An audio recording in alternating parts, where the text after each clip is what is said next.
தென்சென்னை திமுக வேட்பாளர் தமிழச்சி தங்கபாண்டியன் ரத்தினம் தோட்டம், மசூதி சந்து, பாரதியார் தெரு உள்ளிட்ட இடங்களில் திறந்தவெளி வாகனத்தில் பிரச்சாரம் செய்து வருகிறார். இதுகுறித்த கூடுதல் விவரங்களோடு இணைகிறார் எமது செய்தியாளர் மகேஷ். வணக்கம், விவரங்களை வழங்கலாம். வணக்கம்.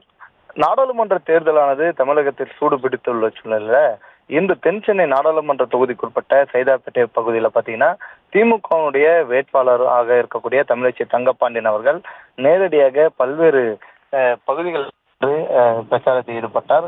குறிப்பாக ரத்தனம் தோட்டம், மசூதி சந்து, பாரதியார் தெரு உள்ளிட்ட பல்வேறு இடங்கள்ல பாத்தீங்கன்னா திறந்தவெளி ஜீப் மூலமா பிரச்சாரத்தில் ஈடுபட்டாங்க.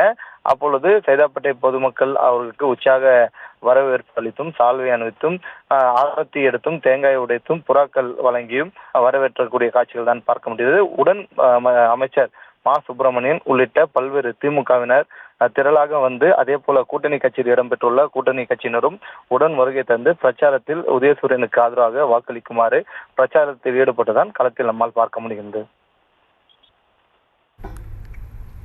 விவரங்களுக்கு நன்றி மகேஷ். செய்திகளை உடனுக்குடனும் துல்லியமாகவும் தெரிந்து கொள்ள சப்ஸ்கிரைப் பண்ணுங்க.